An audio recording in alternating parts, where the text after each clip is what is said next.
শরীফের বিরুদ্ধে জীবন যা কার থাক, এই ধর্মগ্রন্থ, এই আমার পাঠ্যপুস্তকের ভিতরে এগুলা মানি না, মানবো না, মরার আগ পর্যন্ত এটা আমাদের স্কুল কলেজে চলতে পারে না। কি শিখায় হনবেননি? 14 বছরের মাইয়া যেগুলা মা চাচির কাছ থেকে শিখবো বালে ঘর পরে, এগুলা টিচারে বালে পুরুষই শিখায়। এরপরে হিগায় ব্যাঙ্গে কেমনে নাচে, ব্যাঙ্গের নাচ দেখতে স্কুলে যাবো কা? অত আষাঢ় মাসের নদীর পারে খারালিতে ব্যাঙ্গে ক্যাচা ক্যাচা কথা বল না কেন? কি যে কোমরে মনে চায় নিজের মাথায় নিজে ভাড়ায় পারি না প্রতিবাদ করতে। প্রতিবাদ করতে গেলে তো মামুন হকের মতো জেলখানা বইরে থুয়ে দেন দেয়ালে কথা কইতে পাবো না। তার ভিতরে ওই রুটি খাইকে পচা রুটি খাইকে যাই। আল্লাহ আমাদের হেফাজত করেন। আরো জোরে এবার কর। দুনিয়ার সব মেনে নিব। কোরআনের বিরুদ্ধে, আল্লাহর বিরুদ্ধে যে কথাগুলা আমার ইসলাম ধর্মের বইয়ের মধ্যে আছে, প্রতিমান হিন্দুদের দেবতার ছবি, এটাকে অতি তাড়াতাড়ি আমার ধর্ম গ্রন্থ থেকে বিদায় করতে হবে। আমার এই প্রস্তাবে আপনি রাজি আছেন না নাই? রাজি আছেন না নাই? রাজি আছেন না নাই? আল্লাহ তাআলা কবুল করেন। এই মাসটার নাম রবিউল আউয়াল মাস না রজব মাস? এই মাসটা অনেক দামি চাঁদ। এই চাঁদের মধ্যে যারাই দামি দামি কাজ করবে তারাই দামি জান্নাতে থাকবে। এই মাসের প্রত্যেকটা আমল অন্য মাসের থেকে 10 গুণ বেশি। এই মাসে একটা দোয়া আছে, ইদা দাখালা রজব আল্লাহুম্মা বারিক লানা ফি রজব ওয়া শাবান ওয়া বাল্লিগনা রমাদান। এই মাসের চাঁদ উদিত হওয়ার সাথে আমার নবী দোয়াটা পড়তেন। পরে নামার সাথে আল্লাহুম্মা বারিক লানা ফি রজব ওয়া শাবান ওয়া বাল্লিগনা রমাদান। ইনশা দাদা ভাই, দুনিয়া থাকতে পারবেন? থাকার সিস্টেম আছে? কেউ রাখতে পারছে আপনারে? আজ থেকে 100 বছর আগে আপনার এই গ্রামে কত দামি দামি মানুষ ছিল, আজকে তারা কেউ নেই। ঠিক না ঠিক? এমন একটা সময় আসবে 100 বছর পরে আপনিও থাকবেন না, আপনার নামও কেউ মনে রাখবে না। নতুন প্রজন্ম আসবে, তাদের টেনশনে তারা বাঁচবে।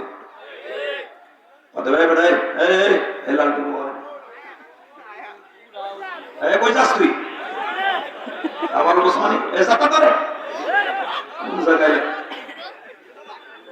উঠবি না, বউ আধা ঘন্টা পরে উঠিস, আধা ঘন্টা পরে আমি যাবো না। একসাথে বলেন, আমার মালিক যদি আজকে আমাদের মাফ করে দেয় কোনো অসুবিধা আছে? আল্লাহর কাছে মাফ চাইলে পাওয়া যায় না? যায়? জোরে কোন মারহাবা, আল্লাহু আকবার। আমার নবী যখন মক্কা থেকে মদিনায় হিজরত করে, মদিনার মানুষগুলো ছিল জানোয়ার। কি ছিল? জোরে কোন, আরো জোরে। নবী মদিনায় যাওয়ার পরে হয়ে গেল আনোয়ার। মদিনার ছেলেগুলো শুনতে পারছে আমাদের মদিনায় এমন একটা লোক আসতেছে মক্কার থেকে 500 কিলোমিটার রাস্তা অতিক্রম করে পায়ে হেঁটে, যারা দেখলে ক্ষুধা লাগে না। আমার নবীর এক একটা প্রশংসা করব, আপনার সমস্ত শক্তি আমার আল্লাহরে খুশি করবেন ইনশাআল্লাহ। মক্কা থেকে নবী যখন বের হয়েছে রবিউল আউয়াল মাসের 1 তারিখ, এন্ডেমিক টাইমে মদিনার ছেলেগুলো আগের থেকে শুনতে পাইছে আমাদের দেশে এমন একজন মানুষ আসতেছে, মহামানব, যারে দেখলে ক্ষুধা লাগে না, যারে দেখলে চোখের জ্যোতি বাড়িয়া যায়, যারে দেখলে গো অন্তরটা জুড়াইয়া যায়,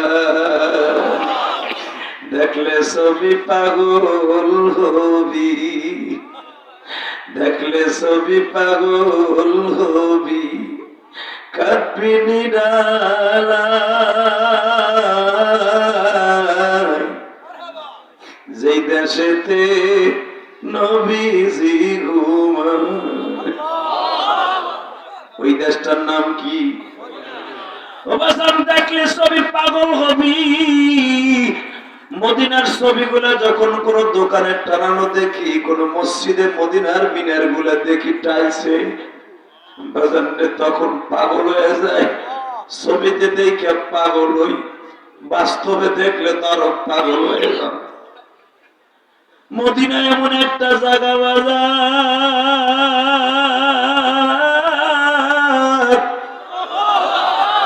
যারা জীবনে যায় নাই মদিনার সম্পর্কে তাকে বোঝানো যাবে।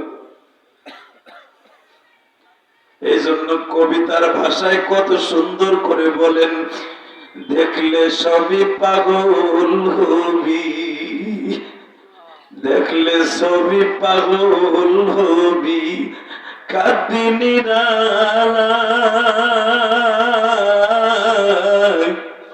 যেই দেশেতে নবীজি ঘুমায়। ওই দেশটার নাম কি? সবাই একটু মুহাব্বতে কন্যা। এ দাদা ভাই বালামার দিকে তাকাবার চোখের পানি ফেলায় কান্দ।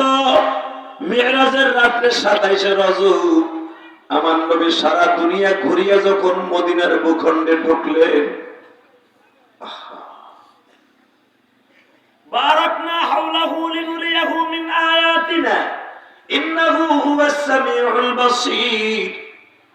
সারা দুনিয়া আমার নবী ঘুরাইয়া জিবরাইল আর মিকাইল মদিনায় যখন নবীরে প্রবেশ করাইলেন, যেখানে এখন আমার নবীর রওজা, এখানে ছিল আবু আইয়ুব আনসারীর বাগান, খেজুরের বাগান। এই খেজুরের বাগানে জিবরাইল দাঁড় করাই দিয়ে বলে, নবী এই শহরটা কেমন লাগে? নবী বলে, যত শহর দেখছি সবচেয়ে পরিপাটি সুন্দর এই শহরটা লাগে। আল্লাহ সুবহানাল্লাহ যারা আসতে কইছে গো বাড়ি করছে নো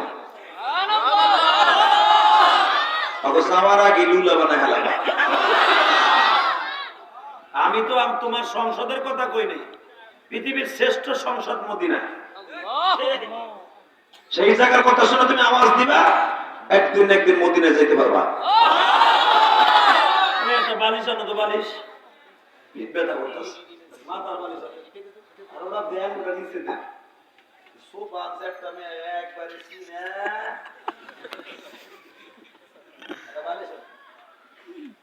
মাথার বালিশ, এই যে একটু মজা লাগতেছে।